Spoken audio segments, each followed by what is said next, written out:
All right, guys. Today we are gonna be reacting to Andrew versus Feminists. Should men always dismiss women's opinion? This is a continuation of the other conversation that we had, the last conversation that we're having. So let's jump in. You value an opinion, dismiss it. Yeah, I don't see the logic in dismissing an opinion that I value. If I value your opinion, I'm going to think about it. I value the opinion of my children, but I dismiss the opinions of them all the time, right? Yeah.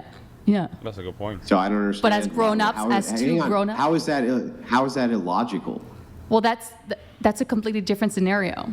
You're talking about kids because kids are kids and because adults are adults. Wait, hang on. My question to you was, can you value an opinion? Oh, okay. And dismiss the opinion that you value? You said, no, that's illogical, but I just showed you how that's not illogical. Okay, yeah.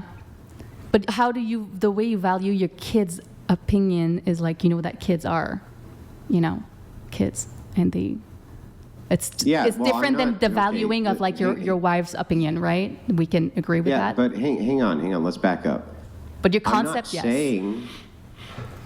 I'm not saying that a woman is a kid.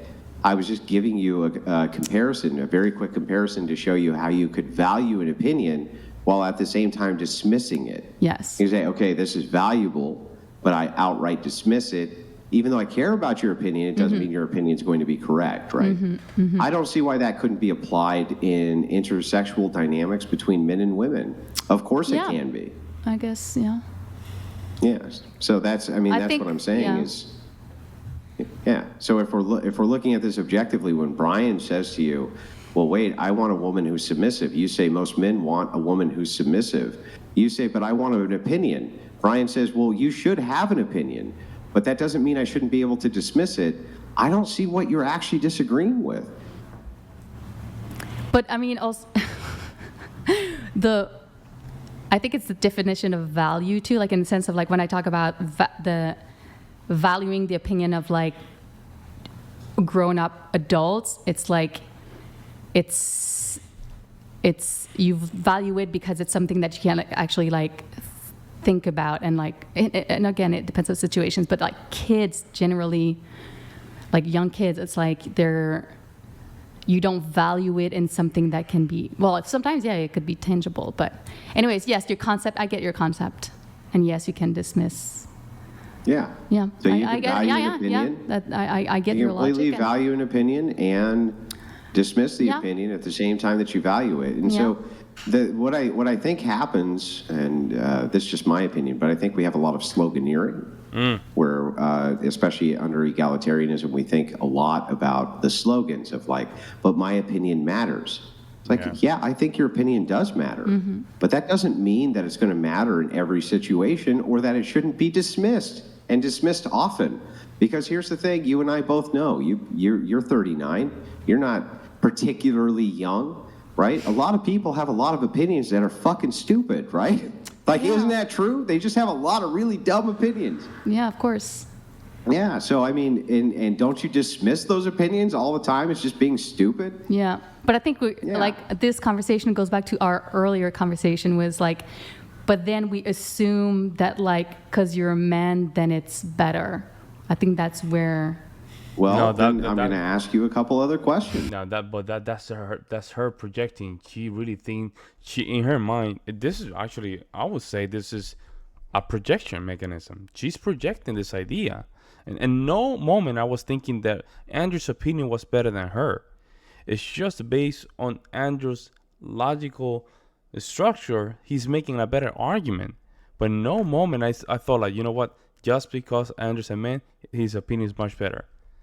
This is all projection and how she sees it. This is what feminists tend to do. They make this worldview where it's because you're a man, you're much better. When we have no privileges. The privilege goes simply to the amount of women because that's how they wanted it, right? Well, in no moment I said like, oh yeah, Andrew Wilson's opinion is much better because he's a man. That's stupid. Just to kind of figure this out, right, and see where this leads.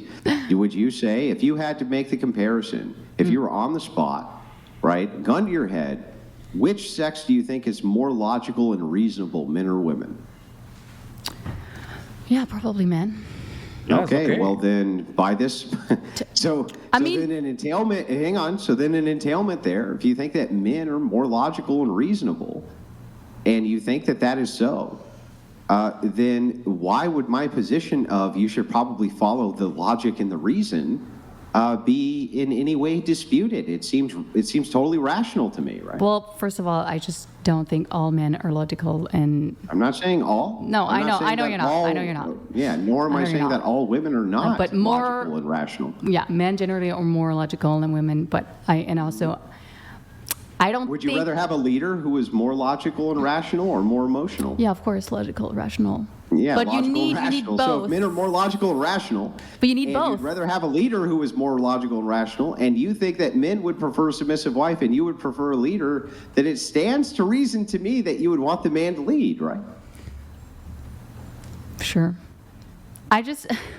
My point is just the way sometimes you talk about or men talk about it, it's as if, or like, yeah, it's as if like Tom policing. we shouldn't say anything. It would like it's improbable to just be with another human and just expect them to just never say anything, never get into conflict, never like, because that. I think that's, I understand what you're saying. And to steel man it, and you can correct, you hear a lot of rhetoric from different places which say, okay, we're going to just utilize women as objects. Their opinions don't matter, and they need to just do what the fuck they're told at all times, day and night, right? Something akin to that. Yeah, if you go to the extreme, basically, of like what women hear, I think, and I think that's the big pushback. Yeah, but you know who they generally. hear that from? They hear that from women. They hear that from maybe. they hear it from feminist propagandists. Men don't say that. They don't say we hate women's opinion and we hate women and we want them to all be in. You see a lot of these red pill panels, right? You see women just being part of the discussion, which I think is not the solution, because I think the problem with women, if they get to this discussion, is just to shame men and just to tell men, hey, you guys need to fix it, kind of thing. But yeah, even in these kind of discussions, females are always invading male spaces, and they just say yes. You're being abusive. They don't say that. What they say instead is, this is the role that I want, the role that I want for you. I don't really hear women or men ever producing the rhetoric that women's opinions don't matter. Rather, I hear feminist women claim that that's what men say. But I don't really hear men saying it. Warlord 6. Quick follow-up on this. If you had to pick one, chivalry or equality? That's a good one. That's Chivalry? a good one. Well, you have to pick one. Yeah. I think it's more nuanced than that. But you have to. Listen, if I have to pick the huge lesbian pink-haired lunatic in my genie wish, you got to pick one of these, okay? Because equality doesn't work either. I think both are like I would say. I think I would say chivalry. I think I would say chivalry. Me? Right. Go ahead. Just go ahead. Wait, that's a good question. Really, it's a good question. I see the benefits of both, but deep down, I think chivalry. Mm-hmm. Equality. Of course. Equality. Mm-hmm. Equality. Now, to the women who said that you would prefer equality, I just wanted to kind of throw out what that would actually mean. All female privilege is gone. Men are no longer approaching you for dates. Men no longer slide into the DMs. Men are no longer paying for the dates. Men are no longer paying for anything. Men expect to be treated the exact same way that they treat women. They expect to be approached. They expect all of this. Would that change your value assessment at all? Not for me. Because she knows it's not gonna happen. She receiving all those DMs and she think that that's never gonna happen, bro. She didn't take a time even to let it dissect. No. Didn't earlier you said you want chivalry? But this is a question of this or Sure. that. So you want chivalry, but not at the expense of equality. Yes, Okay, I said I see. appreciate it. Okay. Insane, man. Her tone is changing a little bit. I told you, and I told you this one right here. Her opinion changing quick, man, because she's up there and she's looking at herself. She's like, maybe, you know, I am almost 40 years old. I might be doing something wrong here. Let me know what you guys think. I'll see you next one.